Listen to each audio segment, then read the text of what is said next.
संकल्प IAS coaching channel रघुवर प्रसाद के तरफ से यूपीएससी की प्रारंभिक परीक्षा के जो है विषय वस्तु जो है प्रथम प्रश्न पत्र पर जो है संविधान के दायरे में एक टॉपिक है संघ एवं उसका राज्य क्षेत्र। इसके पहले हम संघ एवं उसके राज्य क्षेत्र के विषय में बता चुके थे कि 1956 में आंध्र प्रदेश बना।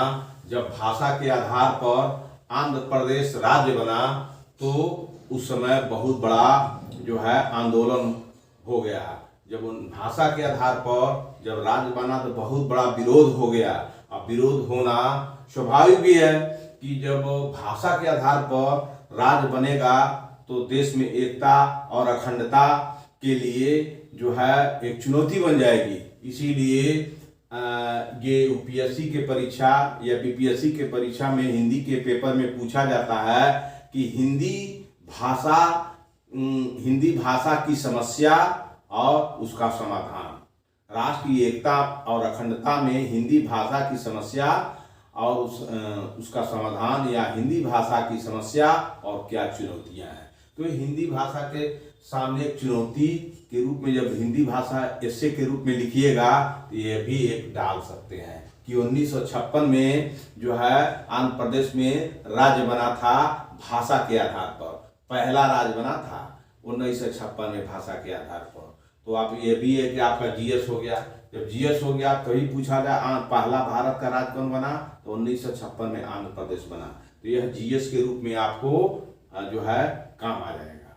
अब आइए, तो जब पिछले लेक्चर में मैं बता दिया था कि जो है फजल ये आंध्र प्रदेश का जो है पहला राज्य बनने के बाद जब विरोध होना शुरू हो गया तब पंडित जवाहरलाल नेहरू और सरदार वल्लभ भाई पटेल इत्यादि ये सब लोग मिलकर के फजल अली आयोग का गठन कर दिए और कहे कि फजल अली आयोग निपटारा करेगा कि अब राज्य का गठन कैसे हो। तो आइए देखें, अब आगे चलते हैं कि फजल अली आयोग क्या कहता है, राज्य कैसे बनना चाहिए। तो ये भी एक जीएस है और राज्य व्यवस्था का एक पार्ट है। बहुत छोटा सा पार्ट है लेकिन छोटा नहीं, बहुत बड़ा है। कहीं पूछ देता है कि पहला राज्य कौन बना। ठीक, तो आइए फजल अली आयोग के सामने अब कौन कौन सी बातें रखी गई आइए बताते हैं। आंध्र प्रदेश के निर्माण से आंध्र प्रदेश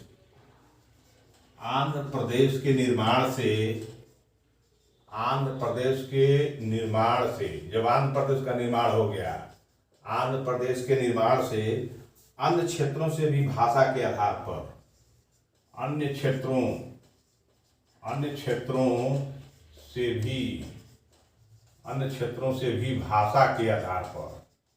क्षेत्रों से भी भाषा के आधार पर आप इसको समझते भी जाइए और अपने नोट बना लीजिए, ये रफ बना लीजिए, रफ में लिखते भी जाइए टॉपिक बाय टॉपिक। तो उसके आधार पर क्षेत्रों से भी भाषा के आधार पर राज्य बनाने की मांग उठने लगी। राज्य बनाने की मांग उठने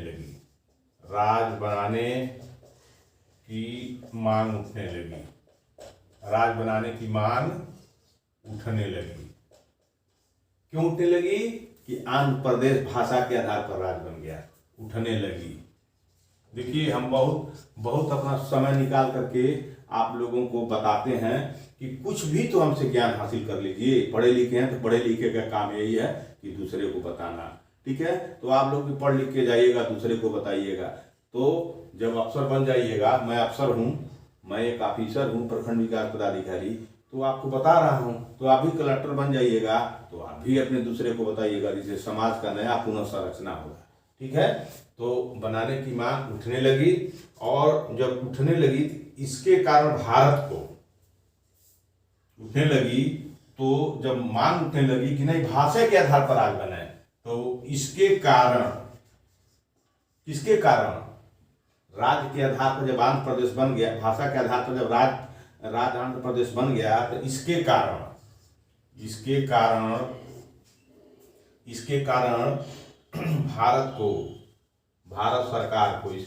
भारत सरकार को भारत सरकार को, इसके कारण भारत सरकार को दिसंबर 1953 में, दिसंबर 1953 में एक 3 सदस्यीय राज्य पुनर्गठन आयोग, एक 3 सदस्य वाली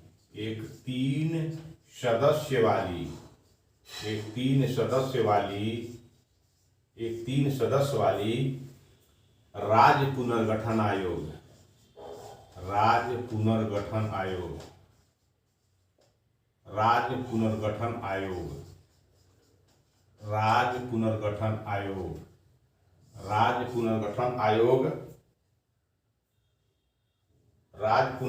आयोग फजल अली की अध्यक्षता में, फजल अली एक व्यक्ति थे, फजल अली की अध्यक्षता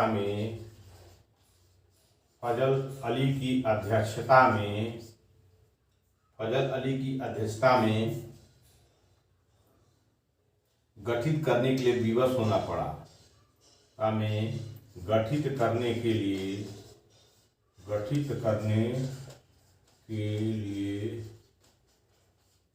विवश होना पड़ा।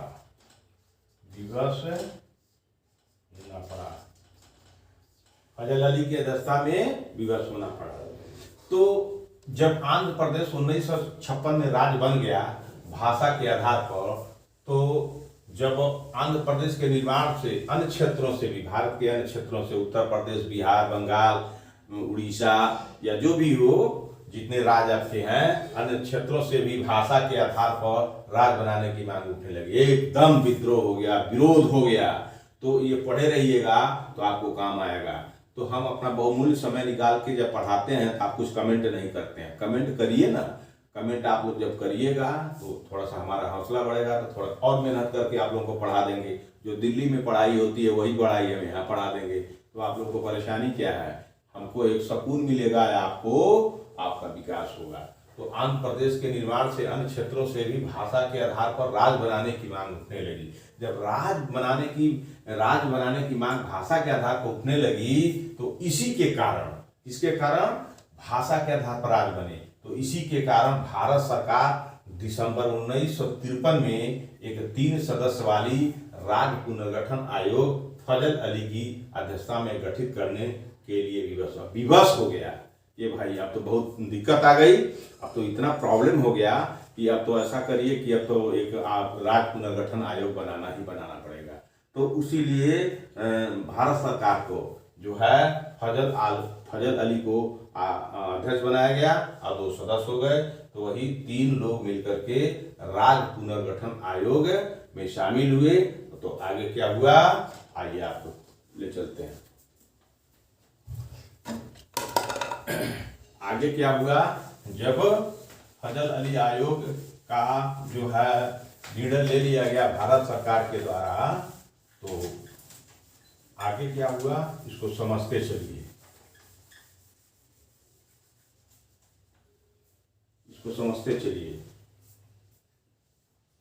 इसके अन्य 2 सदस्य थे, एक तो फजल अली हो गए और इसके 2 सदस्य थे। इसके 2 सदस्य कौन थे? 3 सदस्य ही बनी थी ना। तो एक थे फजल अली और दूसरे थे के.एम. पडिक्कर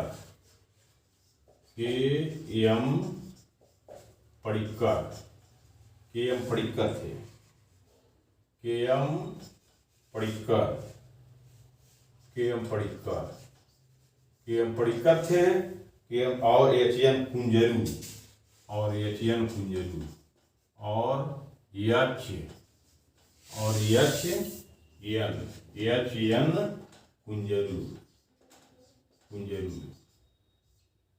अगर इस पर भी सवाल पूछ दिया जाए कि जो है राज्य पुनर्गठन आयोग 3 सदस्यों से बनी थी, बताइए 3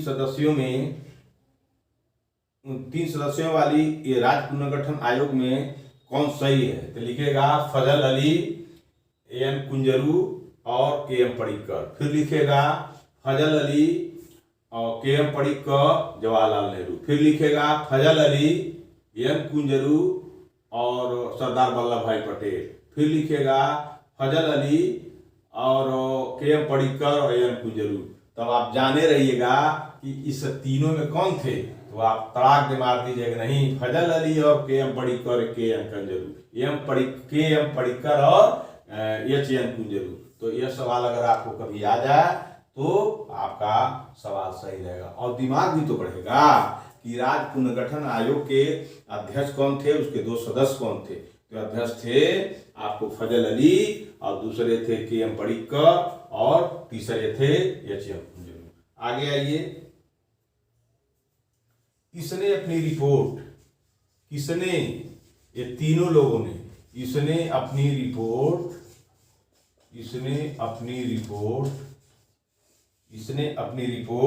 1955 में पेश की, 1955 में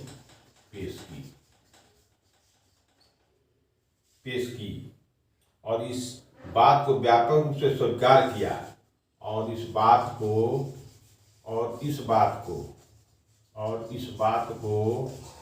व्यापक रूप से स्वीकार किया,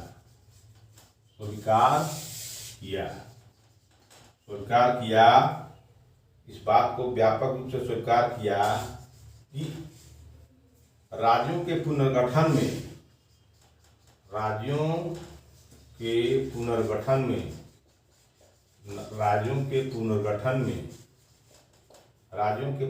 में भाषा को मुख्य आधार बनाया जाना चाहिए। पुनर्गठन में भाषा को मुख्य आधार बनाना चाहिए, भाषा को मुख्य आधार बनाना चाहिए। ठीक है, तो इसके सदस्य, एक अध्यक्ष हो गए फजल अली, सदस्य हो गए के.एम. पडिक्कर और एक एच.एन. कुंजरू। इसने अपनी रिपोर्ट 1955 में पेश कर दी। किसको पेश की? केंद्र सरकार को, यानी भारत को, केंद्र सरकार को, यानी मुलायला के कहिए या स्पष्ट रूप से कहिए कि प्रधानमंत्री को पेश कर दी। इसने अपनी रिपोर्ट 1955 में पेश की और इस बात को व्यापक रूप से स्वीकार भी कर लिया कि राज्यों को पुनर्गठन में भाषा को मुख्य आधार बनाना चाहिए। अगर सवाल पूछे कि कौन कमेटी ऐसी थी जिसने कहा कि राज्यों का गठन भाषा के आधार पर होना चाहिए, तो उसमें लिख दीजिए जेपी कमेटी और फजल अली आयोग और जो है दो और कोई कर दीजिए और उसमें से पूछ देगा, एक फजल अली आयोग, एक जेपी कमेटी, एक जेपी कमेटी और दो और कोई रख दीजिए। वो देता है आपको ऑप्शन, तो 4 को दे देगा। तो आप कहिए भाषा के आधार पर राज्य का गठन होना चाहिए, ये फजल अली आयोग ने दिया। तो आपको 1-2 करके दे देगा, 2, 3, 4। तो मान लिए यहाँ दिया फजल अली, भाषा के आधार पर राज्य का गठन होना चाहिए, फजल अली,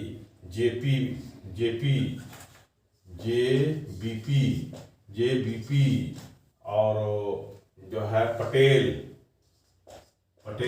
कमेटी और जो है पटेल कमेटी और सावरकर कमेटी। तो आप जब पढ़े रहिएगा तो आप कहिएगा ये तो सब बकवास है, ये सब बकवास है। यही फजल अली आयोग स्पष्ट रूप से कहा कि राज्यों का पुनर्गठन भाषा के आधार पर होना चाहिए। तो इस तरह से यही सब जीएस है। मनो जीएस का मतलब समान अध्ययन, यानी मूल बात को असली जड़ में जानिए और उसमें से कोई सवाल कोई पूछे या बता दीजिए, वही सोशल स्टडी है। तो यही सोशल स्टडी है, इसी पर ज्यादा होता है। हम अपना बहुमूल्य समय निकाल के, जब मैं एक सरकारी ऑफिसर हूँ, तो जब इतना समय निकाल कर आपको दे सकता हूँ, तो आप अपने जीवन के लिए क्यों नहीं अपना समय, पूरा समय लगा सकते हैं। इस बात को ख्याल में रखिए, ठीक है। तो जो लेकिन इसने एक राज्य एक भाषा के सिद्धांत को स्वीकार कर भाषा को मुख्य आधार बनाना चाहिए, लेकिन इसने किसने यही फजल अली आयोग, तो इसमें चाहिए शब्द लिखा है। चाहिए तो राजा बनना चाहिए, प्रधानमंत्री बनना चाहिए, डॉक्टर बनना चाहिए, इंजीनियर बनना चाहिए ना है। तो ये फ्यूचर की बात है। चाहिए तो कहिए चाहिए, किस दिन चाहिए आपको? 2 वर्ष बाद पढ़िएगा, 3 वर्ष बाद पढ़िएगा, कि तो फ्यूचर की बात हो गई। तो चाहिए ये अपना रिपोर्ट दिया, ठीक है। तो लेकिन इसने यही फजल अली आयोग ने इसने एक राज्य एक भाषा के सिद्धांत को स्वीकार कर दिया। इसने एक राज्य एक भाषा एक राज्य, एक भाषा एक राज्य, एक भाषा एक राज्य के सिद्धांत को स्वीकार कर दिया। ये सिद्धांत को अस्वीकार कर दिया। अस्वीकार कर दिया। एक राज्य एक भाषा एक राज्य को स्वीकार कर दिया। इसका मत था कि नहीं। अब यहाँ एक और सवाल आएगा, अगर पूछे कि किसने कहा कि राज्यों का गठन भाषा के आधार पर होना चाहिए, तो यही फजल अली आयोग। यही पूछ दे क्या फजल अली आयोग ने भाषा के आधार पर राज्य का पुनर्गठन होना चाहिए। पुनर्गठन में होता है नए सिरे से राज्य का निर्माण। पुनर्गठन क्या होता है? नए सिरे से राज्य का निर्माण और उसका नामकरण, यही तो पुनर्गठन होता है। तो अगर पूछे कि इसने कहा कि चाहिए, लेकिन किसने कहा, यह फंसा देगा। अगर आप इंटरव्यू में पूछे कि बताइए भाषा के आधार पर राज्य का निर्माण होना चाहिए, इसने कौन आयोग ने कहा, तो आप कहिएगा कि फजल अली आयोग ने। अगर पूछे तो जब फजल अली आयोग ने कहा कि भाषा के आधार पर राज्य का निर्माण होना चाहिए, तो किसने कहा कि भाषा के आधार पर राज्य का निर्माण को किसने भाषा के आधार पर राज्य के निर्माण को अस्वीकार कर दिया? तो आप वहां फंसिएगा कि अभी हम बताएं कि फजल अली आयोग ने कहा है कि भाषा के आधार पर राज्य का निर्माण होना चाहिए। अब कैसे, अब कौन कहा था कि भाषा के आधार पर राज्य को स्वीकार किसने किया था? तो कहीं नहीं जाइए, यही फजल अली आयोग ने फ्यूचर के लिए बोला हाँ होना चाहिए, लेकिन अस्वीकार इसी ने किया। तो यह दोनों सवाल बड़ा कंट्रडिक्शन है और बहुत शब्दों का खेल है। तो इस शब्दों के आधार पर पढ़िए तो आपको कामयाबी मिलेगी। तो लेकिन इसने एक भाषा एक राज्य के सिद्धांत को स्वीकार कर दिया। इसका मत था किसका? फजल अली आयोग का। इसका मत था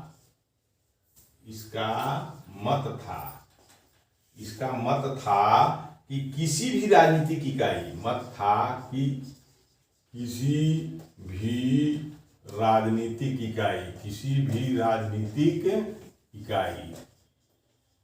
किसी भी राजनीतिक इकाई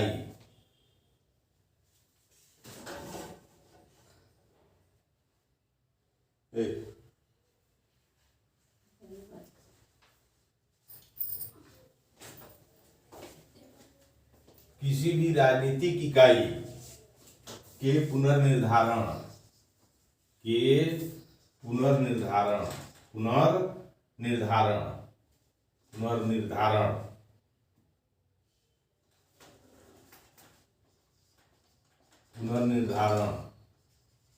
किसी भी राजनीतिक इकाई के पुनर्निर्धारण में भारत की एकता को प्रमुखता दी जानी चाहिए। निर्धारण में भारत की एकता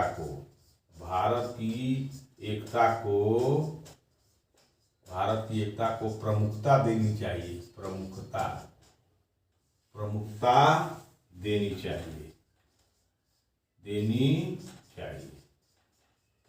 देनी चाहिए।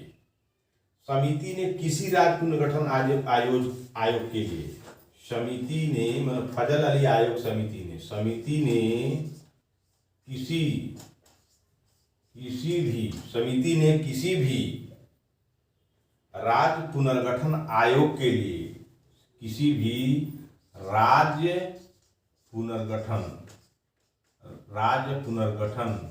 समिति ने किसी भी राज्य पुनर्गठन योजना के लिए, राज्य पुनर्गठन योजना के लिए 4 बड़े कारकों की पहचान की। योजना के लिए 4 बड़े कारकों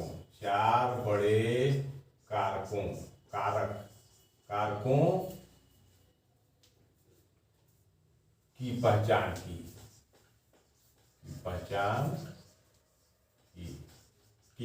की।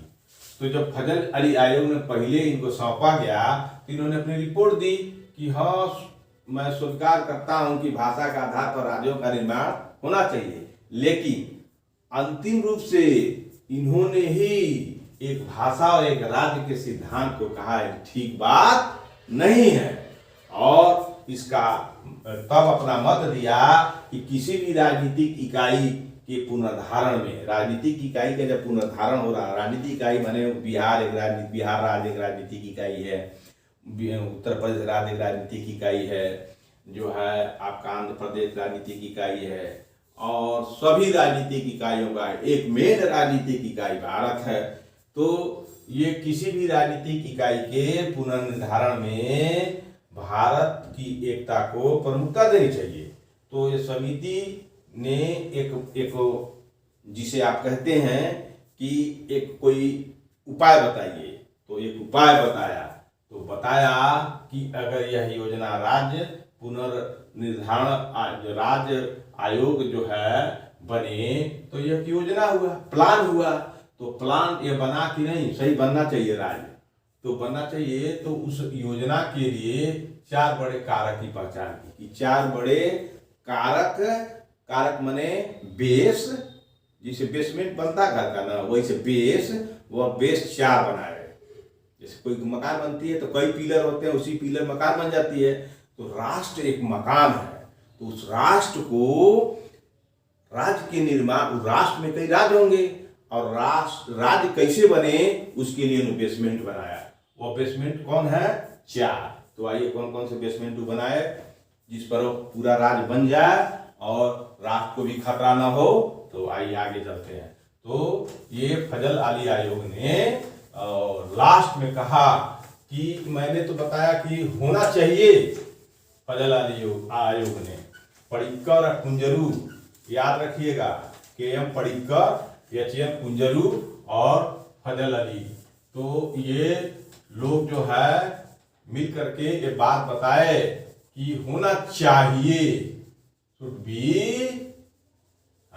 होना चाहिए।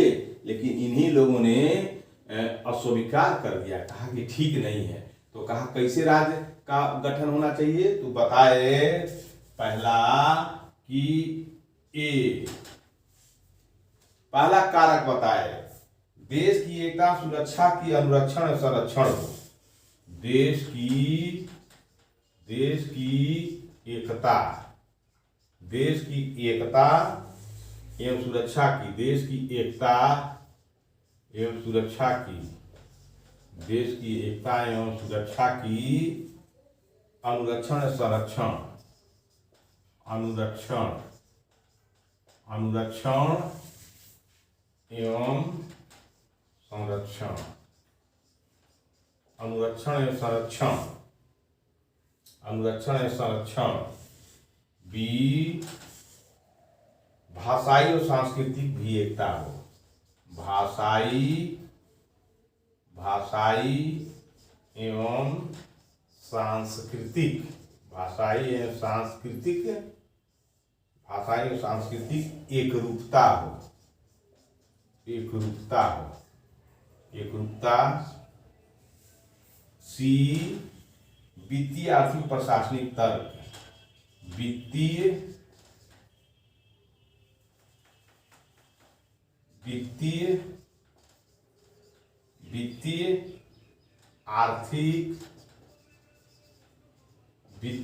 आर्थिक एवं प्रशासनिक तर्क, एवं प्रशासनिक तर्क एवं प्रशासनिक तर्क एवं प्रशासनिक तर्क।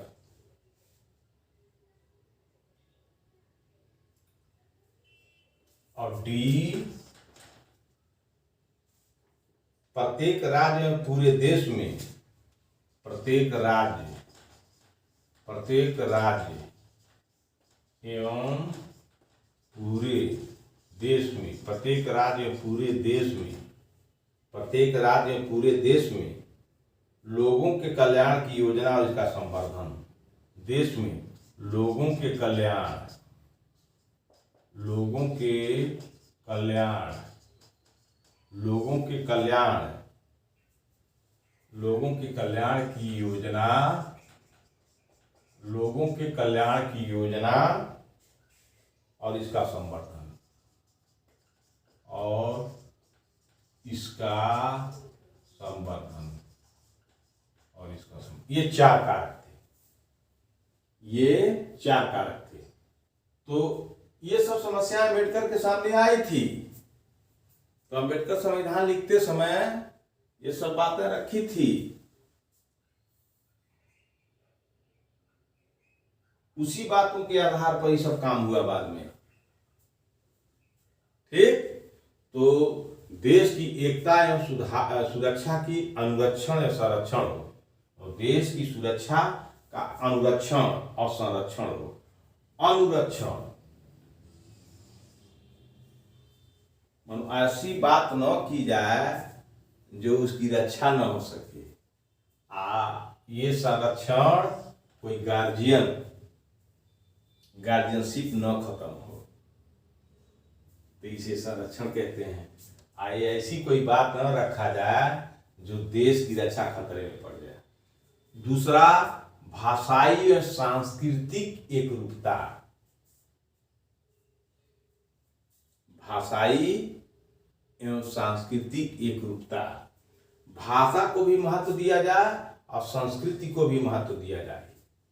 ठीक है, भाषा एवं सांस्कृतिक दोनों को महत्व दिया जाए।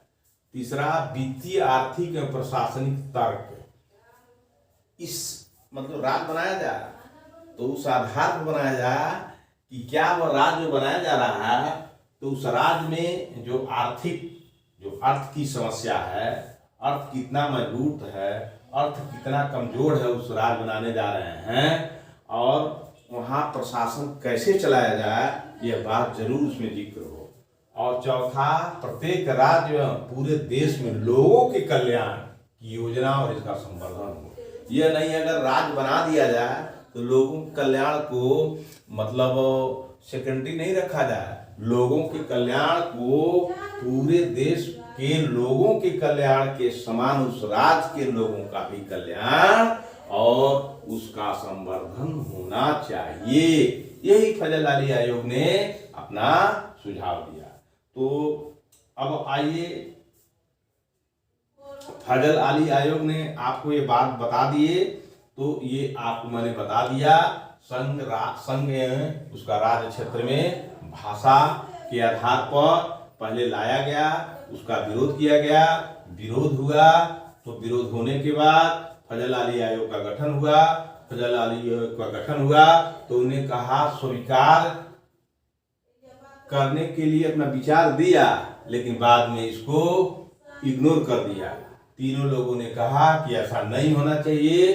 अब उसने एक नया तरकीब निकाली, कहा कि देश की एकता है, सुरक्षा का अनुरक्षण और संरक्षण होना चाहिए, और भाषाई और सांस्कृतिक एकरूपता होनी चाहिए, वित्तीय, आर्थिक और प्रशासनिक तर्क होना चाहिए, प्रत्येक राज्य पूरे देश में लोगों के कल्याण की योजना और इसका संवर्धन होना चाहिए। ये सब कारक रहे और इसी के आधार पर राज्य का पुनर्गठन हो। तो ये तो आप समझ में आ गया। तो ये राज्य के पुनर्गठन करते समय इस सब का ख्याल होना चाहिए। यही जो है संघ उसका राज्य क्षेत्र है, तो ये संघ उसका राज्य क्षेत्र, राज्यों का गठन संघ के अंतर्गत अगर हो तो ये सब का ख्याल रखना चाहिए। ये नहीं राजनीतिक पॉलिटिकल जो है अपने इंटरेस्ट को रखते हुए, अपने व्यक्तिगत सोच को रखते हुए जो है राज्य का नया गठन कर देना चाहिए। ये सब नहीं, ये फजल अली आयोग का रिपोर्ट आई और इसको माना गया। तो आइए अब हम बताते हैं कि 1956 में भारतीय क्षेत्र कौन कौन थे। इसको आप याद रखिएगा, सवाल पूछे जाते हैं। तो इतना आप जान गए फजल अली आयोग के विषय में। KM. Kunzru, N.H. Kunzru, K.M. Padikkal और फजल अली तीनों मिलकर के जो है अपनी रिपोर्ट दिए। और रिपोर्ट में चार कारक दिए कि देश की एकता, सुरक्षा के अनुरक्षण या संरक्षण होना चाहिए, भाषाई एवं सांस्कृतिक एकरूपता होनी चाहिए, वित्तीय आर्थिक एवं प्रशासनिक तर्क के आधार पर राज्य बने, प्रत्येक राज्य एवं पूरे देश में लोगों के कल्याण की योजना और इसका संवर्धन उन्हें पूरा करना चाहिए। संवर्धन मानो उसको बनाना चाहिए। किसको? जो राज्य जो है, जिस राज्य में कल्याण के कार्य नहीं हो रहे हैं उस राज्य में कल्याणकारी योजनाएं भी बनानी चाहिए। यही जो इन्होंने ये तरकीब निकाली। कौन निकाली? फजल अली आयोग ने। तो यही सब बात है। आपको मैं अपना बहुमूल्य समय देकर के आपको बता रहा हूं और इसको आप जरूर पढ़ें, लिखें और याद करें। क्या करना है? पढ़ना है, लिखना है और याद करना है। पढ़ाई के सब तत्व हैं। जिस तरह से राज्य आयोग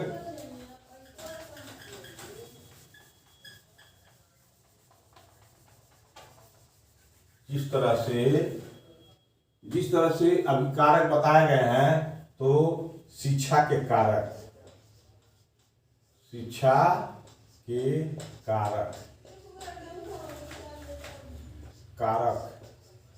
अगर आप शिक्षा लेना चाहते हैं तो पहला तो पढ़ाई करिए, पढ़ाई। दूसरा लिखाई, पढ़ाई लिखाई। और तीसरा है याद करना, स्मरण में रखना, स्मरण।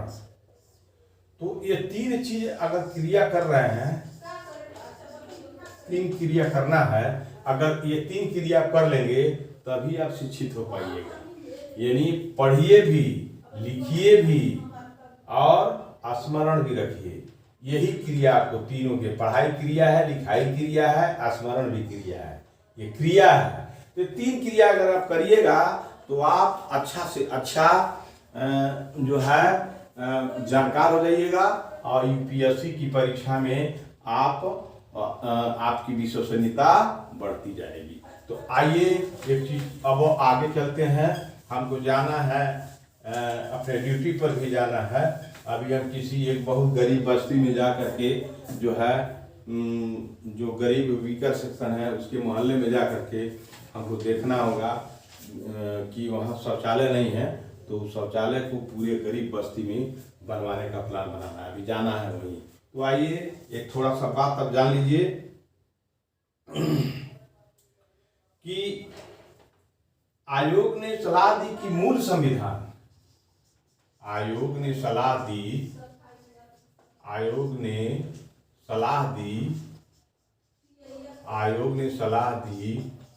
कि मूल संविधान, कौन आयोग? फजल अली आयोग ने सलाह दी कि मूल संविधान के 4 आयामी राज्यों, संविधान के 4 आयामी राज्यों, 4 आयामी राज्यों और क्षेत्रों को वर्गीकरण को समाप्त किया जाए। 4 आयामी राज्यों और क्षेत्रों के वर्गीकरण को, क्षेत्रों के वर्गीकरण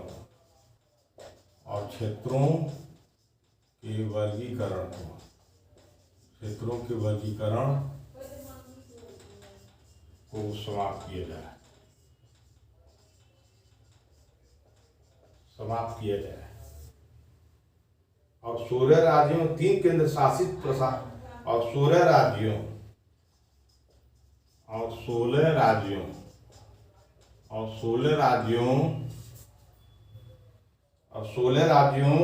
एवं 3 केंद्र प्रशासित क्षेत्रों का निर्माण किया जाए।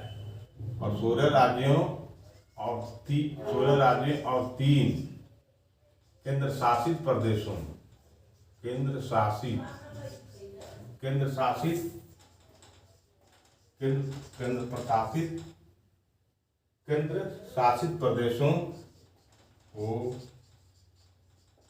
समाप्त किया जाए।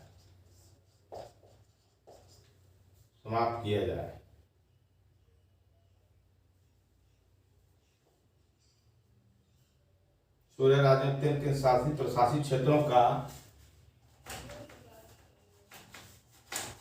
प्रदेशों का निर्माण किया जाए। समाप्त नहीं, निर्माण किया जाए।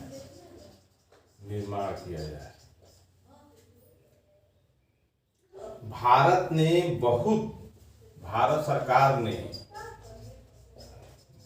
सरकार ने बहुत कम परिवर्तन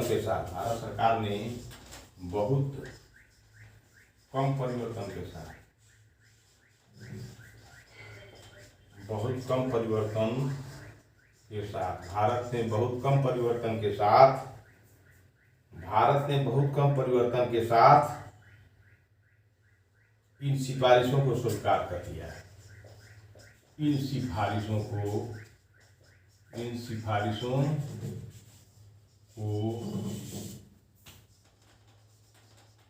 स्वीकार कर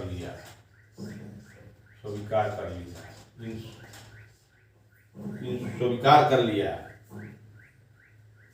राज्य पुनर्गठन आयोग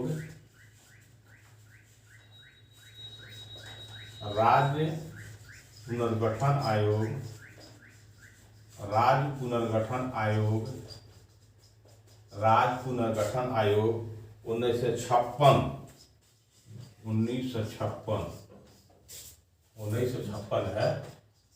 राज्य पुनर्गठन आयोग 1956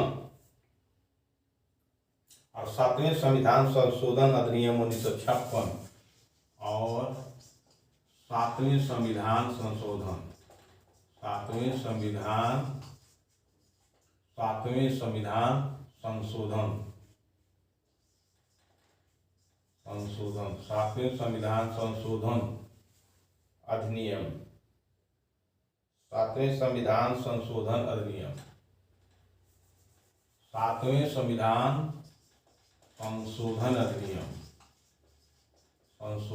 अधिनियम 7वें संविधान संशोधन अधिनियम 1956 के द्वारा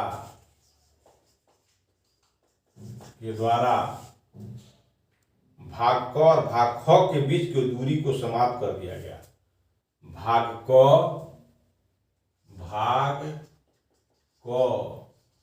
और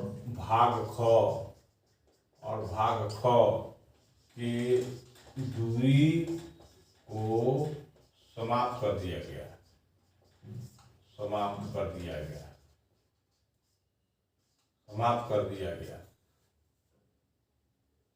तो ये बात जानना जरूरी है कि आयोग ने सलाह दी कि मूल संविधान के 4 आयामी राज्यों और क्षेत्रों के वर्गीकरण को समाप्त किया जाए और 16 राज्य और 3 केंद्र शासित प्रदेशों का निर्माण किया जाए। भारत सरकार ने बहुत कम परिवर्तन के साथ इन सिफारिशों को स्वीकार कर लिया और राज्य पुनर्गठन आयोग 1956 और 7वें संविधान संशोधन अधिनियम के दूरी को समाप्त कर दिया गया। अधिनियम के द्वारा भाग क और भाग ख के दूरी को समाप्त कर दिया गया। तो इसमें इस पैरा में यह समझने की जरूरत है कि इसमें से कौन सवाल आ सकते हैं। तो इसमें सवाल आ सकते हैं, राज्य पुनर्गठन आयोग संविधान के किस संशोधन अधिनियम से पास हुआ।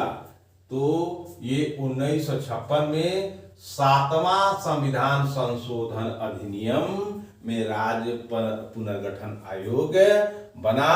तो अगर सवाल कभी पूछा जाए कि भारत के किस संविधान संशोधन के द्वारा जो है राज्य पुनर्गठन आयोग बना 1956 में 8वां 9वां, 7वां और 12वां।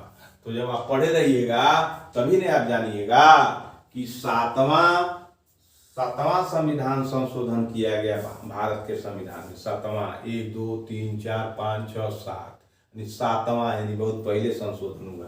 तो ये 1956 में जो है राज्य पुनर्गठन आयोग बना और 7वां संविधान संशोधन करके तो जो बना उसके मुख्य तथ्य ये थे कि सूर्य राज हो, 3 केंद्र शासित प्रदेश का निर्माण किया जाए। भारत सरकार ने बहुत कम परिवर्तन किया, 7 इन सिफारिशों को स्वीकार कर लिया।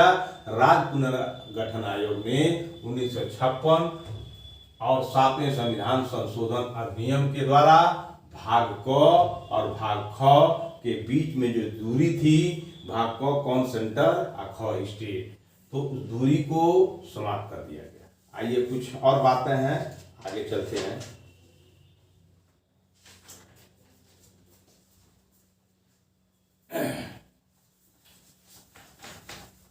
तो आप बड़ी मेहनत से इसको पढ़िएगा और समझिएगा। जब पढ़िएगा समझिएगा तो लालसा बढ़ेगी, लालसा बढ़ेगी तो इच्छा शक्ति बढ़ेगी, इच्छा शक्ति बढ़ेगी तो आप सब काम कर लीजिएगा। आज अगर इच्छा शक्ति नहीं बढ़ेगी तो कितना ही धन हो, कितना ही पैसा हो, आप पढ़ नहीं सकते हैं। तो आप आपके इच्छा शक्ति को बढ़ाने के लिए, आपके इच्छा शक्ति को बढ़ाने के लिए हम आपको अपना बहुमूल्य समय दे रहे हैं। आप लोगों के इच्छा शक्ति को बढ़ाने के लिए हम बहुमूल्य समय दे रहे हैं। नहीं पूरे भारत में या बिहार में कहीं भी कोई ऑफिसर है अपने व्यक्तिगत स्वार्थ में लगा हुआ है, लेकिन मैं अपने व्यक्तिगत स्वार्थ के अतिरिक्त जो है सार्वजनिक स्वार्थों की भी बात करते हुए मैं इस बात को आपके सामने रखता हूं। तो आइए इनमें से कुछ को पड़ोसी राज्यों के साथ मिला दिया गया। जो राज्य थे इनमें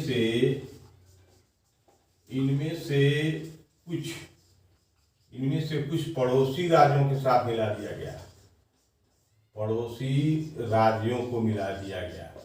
इनमें से कुछ पड़ोसी राज्यों को मिला दिया गया, इनमें से कुछ पड़ोसी राज्यों को मिला दिया गया, इनमें से कुछ पड़ोसी राज्यों को मिला दिया गया।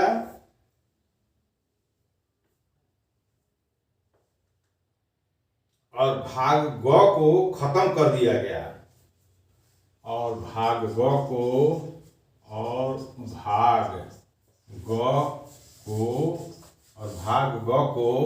खत्म कर दिया गया, भाग ग को खत्म कर दिया गया, भाग ग को खत्म कर दिया गया। इनमें से कुछ को पड़ोसी राज्यों को मिला दिया गया था, तो कुछ को संशोधित क्षेत्रों के तौर पर, इनमें से भाग ग वाले में खत्म करने में, इनमें से कुछ को पड़ोसी राज्यों, इनमें से कुछ को पड़ोसी राज्यों के साथ मिला दिया गया था, राज्यों के साथ मिला दिया गया था, इनमें से कुछ पड़ोसी राज्यों के साथ मिला दिया गया था। तो कुछ को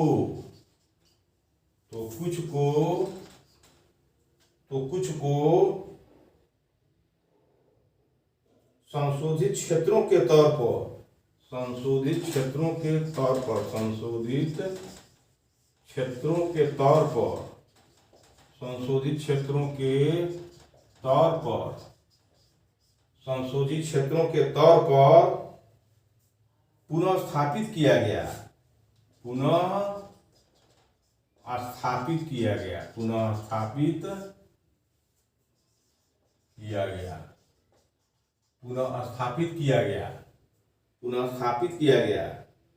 परिणाम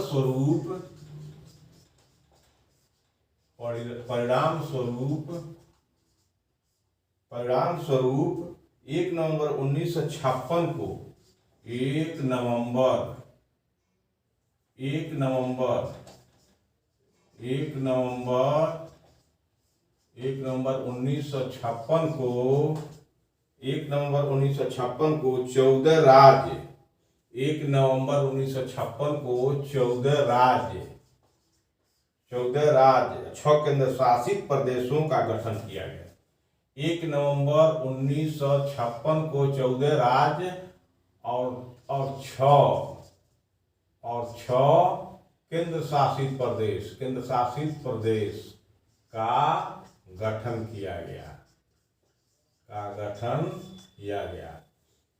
ठीक है, तो आप समझ लीजिए, हम बहुत पहले आपको बताए थे राज्य कितने तरह के थे, वर्ग में बांटा गया था, क ख ग और घ।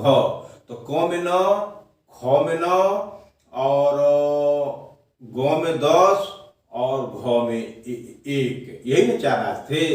तो इसमें पढ़ाए हैं हमें अभी कि क और ख के दूरी को समाप्त कर दिया गया। जो दूरियां थी 9, 9, 18, ग को समाप्त कर दिया गया। ग में कितने राज्य थे? 10। तो समाप्त किस लिए किया गया? उसको संशोधित करके कुछ राज्यों में मिला दिया गया और कुछ नया राज्य बना दिया गया, या उसी के नाम पर राज्य नया नहीं किया गया, बल्कि उसी राज्य को रहने दिया गया। तो घ को इसको समाप्त कर दिया गया। इस तरह से इस चीज को याद रखिएगा। 1 नवंबर 1956 को, कब? 1 नवंबर 1956 को 14 राज्य और 6 केंद्र शासित प्रदेश का गठन किया गया। तो याद रहे कि अगर पूछ दे आपको कि जो है राज्य पुनर्गठन आयोग ने जो है 1 नवंबर 1956 को कितने राज्यों और कितने केंद्र शासित प्रदेशों का गठन किया गया, बहुत डीप सवाल है। तो आप इसको पढ़े रहिएगा, तो यूपीएससी का कोनो परीक्षा में आपको कोई पीठ नहीं लगा पाएगा। कहिएगा 1 नवंबर 1956 को 14 राज्य और 6 केंद्र शासित प्रदेश थे। तो 14 राज्य और 6 केंद्र शासित प्रदेश थे 1 नवंबर 1956 को, और उसमें से 9 क और ख। अब कहिएगा कि 4 तरह के राज्य थे। पहले में लेक्चर में आपको बता दिया था कि 4 तरह के राज्य थे, क, ख, ग और घ। तो क और ख में 9 और 10 में 10, ये ग में 10 और घ में आपको 1 केंद्र शासित प्रदेश थे, 1 राज्य थे। तो क और ख के दूरी को खत्म कर दिया गया और घ को समाप्त कर दिया गया, और घ को समाप्त करके उसी में संशोधन के साथ जो यही है 1 नवंबर 1956 को 14 राज्य और 6 केंद्र शासित प्रदेश को बना दिया गया। ये आपकी जानकारी है। तो आइए कौन कौन आपको जीएस में, बीपीएससी में, बिहार पीसीएस में या बिहार के जो सचिवालय के परीक्षा में, बिहार के किसी भी परीक्षा में ये सवाल आता है। आईएएस में भी बहुत बारीकी से इस पर सवाल आते हैं, जो है आईएएस में भी, मतलब यूपीएससी में भी इस बिंदु पर बहुत गहराई से सवाल पूछता है।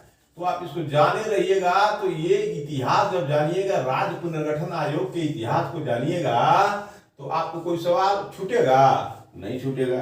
तो आइए 1 नवंबर 1956 को 1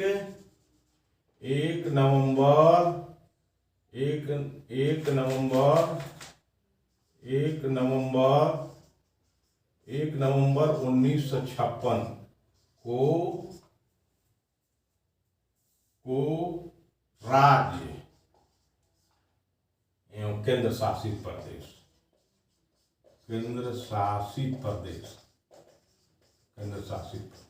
आइए राज्य कौन बना पहला? आंध्र प्रदेश।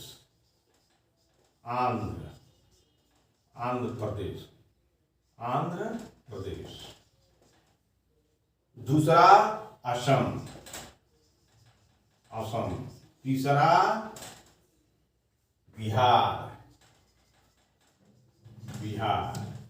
चौथा बंबई।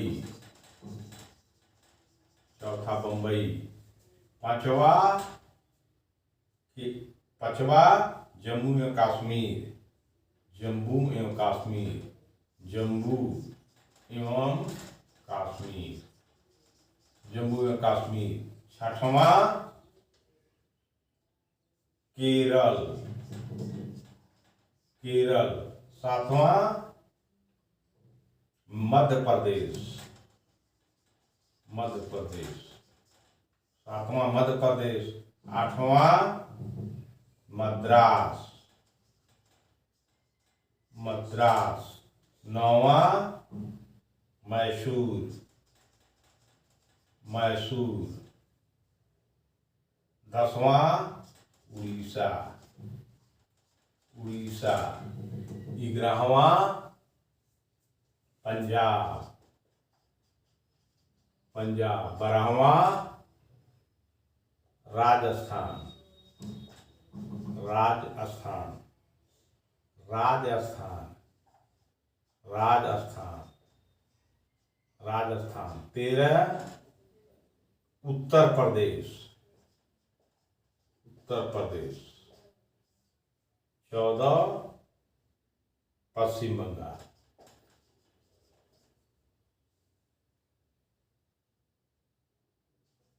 पश्चिम बंगाल,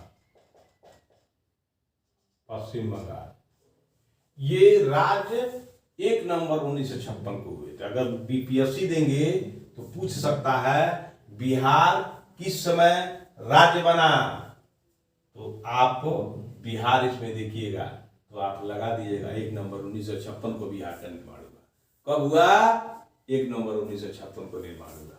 अब पहला राज्य कब बना? आंध्र प्रदेश। पहला राज्य 1956 में पहला राज्य का नाम बताइए, कौन सही है? असम, बिहार, बंबई, आंध्र प्रदेश। असम, बिहार, बंबई और आंध्र प्रदेश। तो आप आंध्र प्रदेश लगाइएगा। तो इस तरह से आपको जीएस की पूरी तैयारी हो जाएगी। अब आइए, केंद्र शासित प्रदेश कौन कौन थे? पहला 6 को थे, हम बताए थे 1 नवंबर 1956 को। तो अंडमान एंड निकोबार द्वीप समूह, अंडमान निकोबार, अंडमान निकोबार द्वीप समूह, द्वीप समूह, अंडमान निकोबार द्वीप समूह, अंडमान निकोबार द्वीप समूह। दूसरा दिल्ली, दूसरा दिल्ली। और तीसरा था हिमाचल प्रदेश, हिमाचल प्रदेश, हिमाचल प्रदेश, हिमाचल प्रदेश। चौथा लक्षद्वीप मिनिकॉय, लक्षद्वीप जिसे लक्षद्वीप कहते हैं, लक्षद्वीप, लक्षद्वीप, लक्षद्वीप मिनिकॉय, लक्षद्वीप मिनिकॉय, लक्षद्वीप मिनिकॉय, लक्षद्वीप मिनिकॉय और लक्षद्वीप मिनिकॉय और अमीन दीवी द्वीप समूह, अमीन दीवी, अमीन दीवी, अमीन दीवी द्वीप समूह, अमीन दीवी द्वीप समूह, अमीन दीवी द्वीप समूह। और 5वां मणिपुर, मणिपुर, मणिपुर। और 6वां त्रिपुरा। यही है आपका 1 नवंबर 1956 को राज्यों का पुनर्गठन हुआ। राज्य पुनर्गठन आयोग, फजल अली आयोग के द्वारा 6 केंद्र शासित प्रदेश। और क और ख के दूरी को खत्म कर दिया गया, ग को समाप्त कर दिया गया और जो है घ को केंद्र शासित प्रदेश में ले लिया गया। तो यही तो है भाई, क्या चीज है? आप पढ़िएगा, मेहनत करिएगा, खेलिए कूदिए, खाइए पीजिए, पढ़िए और यूपीएससी में टॉपर बनिए। और यूपीएससी में टॉपर बन करके आइए अम्बेडकर के सपनों को पूरा करिए। यही तो मैं कह रहा हूँ आपको कि अम्बेडकर साहब इतनी गरीबी में पढ़े थे, अम्बेडकर साहब इतनी गरीबी में पढ़े थे कि उस तरह की गरीबी अगर आपको मिल जाए तो बहुत सा व्यक्ति पागल हो जाएगा। लेकिन वो व्यक्ति इच्छा शक्ति, कौन शक्ति होती है? इच्छा शक्ति, इच्छा शक्ति। जिसकी इच्छा शक्ति सबल होगी, सबल, जिसकी इच्छा शक्ति सबल होगी उसके सामने हीरे मोती मिट्टी में मिल जाएंगे। जिसकी इच्छा शक्ति सबल होगी उसके सामने जो है हीरा मोती पैरों से मार के फेंक दिया जाता है, उसको कोई काम नहीं आता है। और जिसकी इच्छा शक्ति कमजोर होगी उसको कोई दबा देगा। तो इसलिए मैं आज के लेक्चर में आपको फजल अली आयोग कमेटी के विषय में बहुत सारा चीज बता दिया। जो कमी बेची होगा कल मैं फजल अली आयोग के विषय में मैं बताऊंगा, और आगे जो है हर राज्यों के विषय में बताऊंगा। तो आज का लेक्चर जो है 20/11/2022 को मैं रघुवर प्रसाद अब समाप्त कर रहा हूं, और सभी पाठकों से, लेखकों से, आश्रवण रखने वालों से मेरा अनुरोध है कि इस पर आप जरूर एक्सरसाइज करेंगे, पढ़ेंगे, लिखेंगे, याद करेंगे। यह चीज आपकी रहेगी, नहीं करेंगे तो दूसरे की रहेगी। धन्यवाद।